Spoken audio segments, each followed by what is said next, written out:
Jangan lupa subscribe YouTube channel Official iNews dan nyalakan loncengnya. Anda kembali di Ayus Pagi. Pemirsa, Komisi Pemberantasan Korupsi KPK menangkap Samintan yang buron sejak Mei 2020 lalu. Samin ditetapkan tersangka terkait kasus suap terhadap anggota DPR Eni Maulani Saragih. Samintan adalah pengusaha pemilik perusahaan batu bara PT Borneo Energi. KPK menetapkan Samin menjadi tersangka sejak 1 Februari 2019. Samin diduga menyuap Wakil Ketua Komisi Energi DPR Eni Saragih 5 miliar rupiah terkait pengurusan izin tambang batu bara. Status buron dikalungkan pada Samintan setelah ia 2 kali mangkir pemeriksaan Februari 2020 silam tanpa memberi alasan.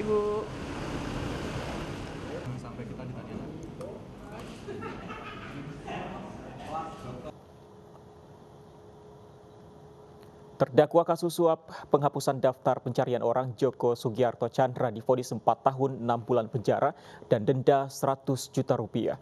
Majelis Hakim tidak mengabulkan permintaan justice kolaborator yang diajukan Joko Tjandra. Joko Tjandra terbukti memberikan suap 500.000 dolar Amerika kepada jaksa Pinangki dari total yang dijanjikan 1 juta dolar Amerika. Suap digunakan untuk pengurusan fatwa Mahkamah Agung lewat Kejaksaan Agung agar putusan PK kasus pengalihan hak tagih Kasih Bank Bali dengan pidana penjara 2 tahun tidak bisa dieksekusi. Tidak hanya itu, Joko juga terbukti menyuap 2 jenderal polisi, yakni Irjen Pol Napoleon Bonaparte sebesar 200.000 dolar Singapura dan 270.000 dolar Amerika, serta Brigjen Pol Prasetyo Utomo sebesar 150.000 US dollar. Suap diberikan melalui pengusaha Tommy Sumardi untuk mengupayakan namanya terhapus dari daftar red notice.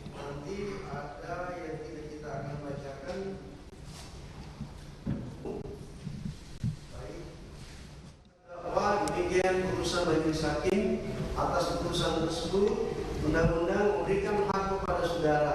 Yang pertama, saudara boleh segera menerima putusan. Yang kedua, saudara berhak untuk menolak putusan untuk selanjutnya menggunakan upaya hukum banding. Yang ketiga, saudara juga berhak untuk mempelajari terlebih dahulu putusan ini sebelum menentukan sikap apakah saudara menerima. Ya, pemirsa, sebelum ditangkap di Malaysia, Joko Tjandra sempat buron selama 11 tahun. 3 institusi sempat saling melempar tanggung jawab saat buron kasus Bank Bali itu masuk ke Jakarta untuk membuat IKTP dan paspor.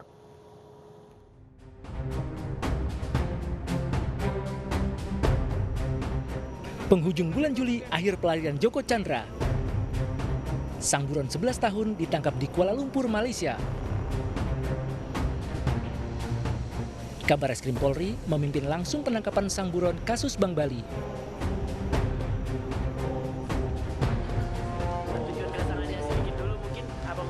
Penangkapan Joko Tjandra bersamaan dengan penetapan status tersangka sang pengacara Anita Kolopaking.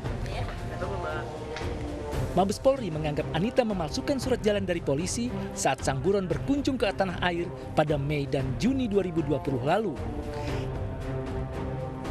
Saat itu Joko Tjandra bisa bebas melenggang membuat KTP dan paspor di Jakarta, serta menumpang jet pribadi ke Pontianak sebelum akhirnya lari ke Kuala Lumpur, Malaysia.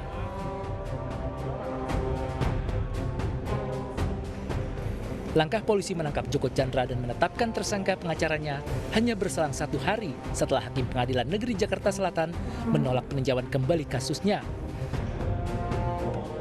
Pasalnya Joko Tjandra tak pernah hadir meski sidang berkali-kali ditunda. Joko Tjandra mengaku sakit dan sempat meminta sidang berlangsung online, Hakim tegas menolak. Joko Tjandra sempat membuat geger tanah air sepanjang Juli 2020 lalu. 3 institusi negeri ini saling lempar tanggung jawab karena tak ingin menjadi sasaran kritik saat ia bebas berkeliaran keluar masuk Indonesia. Jadi ada batas waktunya 5 tahun. Dan tadi di artikel 51 delete by system. Nah itu. Red notice bisa dihapus, tentu siapa yang meminta? Yang meminta kan kami.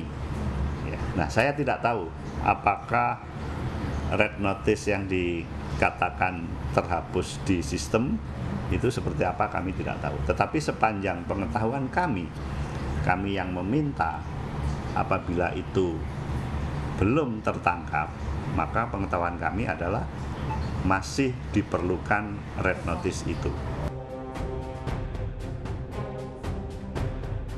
3 Jenderal di Mabes Polri kena getah. 3 Jenderal di Mabes Polri pun kena getah dicopot dari jabatannya. Brigadir Jenderal Prasetyo Utomo dicopot dari jabatannya sebagai Kepala Biro Koordinasi dan Pengawasan PPNS Barreskrim Polri. Inspektur Jenderal Napoleon Bonaparte dicopot dari jabatan Kepala Divisi Hubungan Internasional. Kemudian Brigjen Nugroho Slamet Wibowo dicopot dari jabatan sebagai Sekretaris NCB Interpol Indonesia. Khusus Brigjen Prasetyo, Mabes Polri juga menjeratnya dengan kasus pidana dan telah menetapkan sebagai tersangka. Badai tak hanya di Mabes Polri, Kejaksaan Agung juga mencopot seorang jaksa karena sempat bertemu Joko Chandra di Malaysia. Jaksa tersebut bernama Pinangki Sirna Malasari, Kepala Subbagian Pemantauan dan Evaluasi 2 di Biro Perencanaan Jaksa Agung Muda Bidang Pembinaan.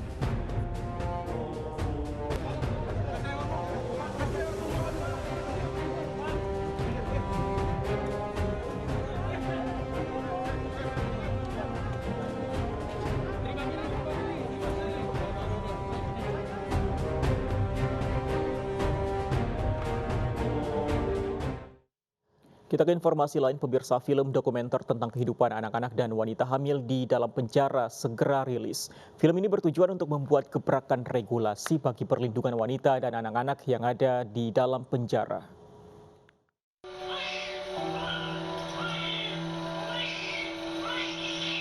Masa anak-anak harusnya menjadi momen penting bagi membentuk jati diri penerus bangsa. Namun apa jadinya jika anak-anak harus hidup di dalam penjara?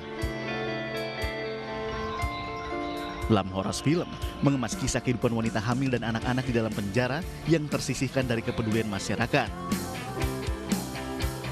Digarap lebih dari 1 tahun, film Impossible Hope dibuat tidak untuk menyalahkan pihak tertentu.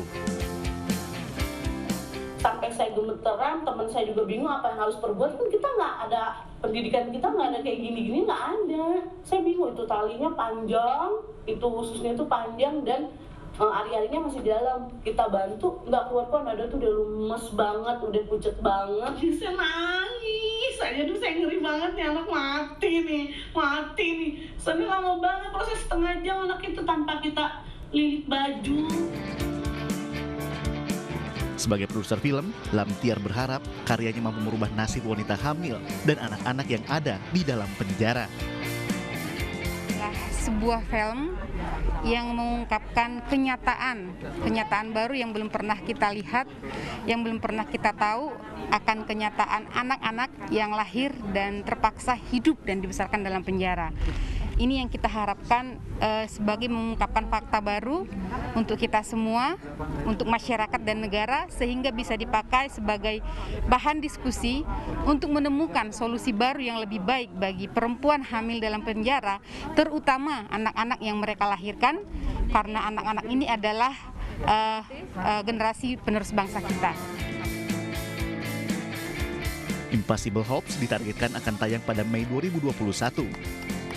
Film dokumenter ini juga mendapat dukungan Kedutaan Besar Swiss dan Norwegia. Dari Jakarta, Virga Agesta, Pandu Laras, iNews melaporkan.